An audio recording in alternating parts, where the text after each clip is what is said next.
madaxweynaha Somaliland mudane Muuse Biixi Cabdi ayaa booqday xarunta guud ee xisbiga talada Somaliland haye ee kulmiye uu ku leeyahay magaalada Hargeysa. Markuu xaruntaasi booqday madaxweynuhu waxa uu kulan la qaatay guddiga shirweynaha afraad ee xisbigaasi kulmiye. Markii uu kulankaasi soo ilaaday amaba uu soo dhamaadayna madaxweynaha Somaliland waxa uu hadal ka horjeediyay haweenweynaha xisbigaasi kulmiye. ugu horeyna waxaa halkaasi ka hadlay isla markaasna hadalka iska daba qaatay xogayaha guud ee xisbigaasi kulmiye Xasan Ciise, gudoomiyaha garabka haweenka Dalays Shiraf Farax, wasiirka wasaaradda xanaanada xoolaha iyo horumarinta kalluumaysiga Yurub Abiib, iyo wasiirka wasaaradda arrimaha bulshada iyo qoyska ee Somaliland Hinda Xirsi Jaamac Gaani oo dhammaantood bogaadiyay isla markaasina sheegay in haweenweynaha xisbiga kulmiye ay guul ka soo gaarsiiyeen doorashadii.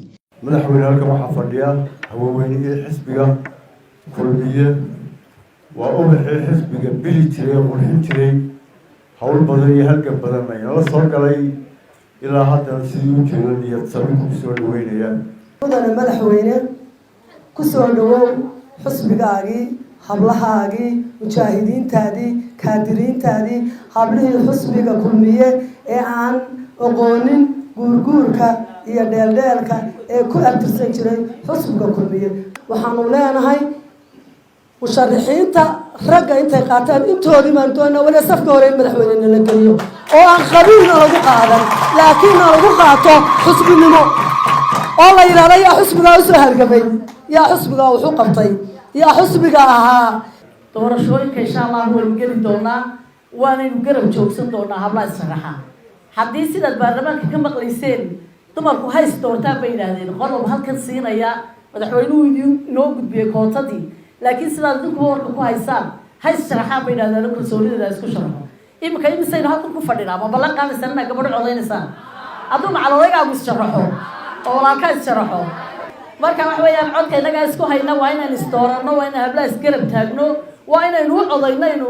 waxaan qirayaa in ay haweenka xisbiga kulmiye yihiin shayga ay dheer yihiin axsaabta kale, isku xidhnaanta iyo wada shaqaynta iyo dadaalka iyo runtii juhdiga ay geliyaan xisbiga waa waxa ay xisbiyada kale dheer yihiin. runtii baan qabaa ee ay mar walba ku mutaystaan in ay ku soo noqdaan safxadda siyaasadda iyo hoggaanka talada dalka. intaasi kadibna waxaa halkaasi ka hadlay madaxweynaha Somaliland mudane Muuse Biixi Cabdi. inaanu nimaadno xisbiga kulmiye xaruntiisa oo aanu la kulanno haweenweynihii xisbiga kulmiye ee xisbiga u ahaa lafdhabarti. iminka waxaan kasoo baxay qolada qabanqaabada waxaan isla waafaqsannahay oo aynu kulmiyahaan isla ogolnahay balta dhex maraysa qaranka iyo sharciyada qaranka ha joogto.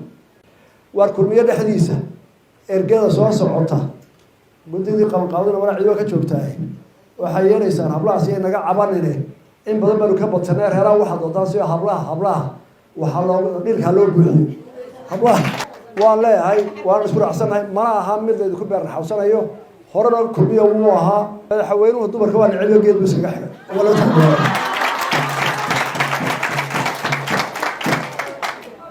horta anaa ugu dhow waxaad ii dhiibteen hawl, waxay u tirahdeen hawshaa fuli dalka sharciga ku soo dabaan.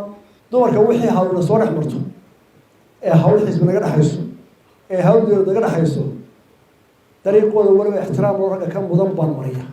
waxaanu nahay dowladdii u horreysay tii siiraayo waswasa kulmiye haddaanu nahay annagu waa sii xoojinay ee hablaha marlabaadkii intuu kaabineedku isku raacay u gudbisay xaqooda siyaasiga aynu siiyo.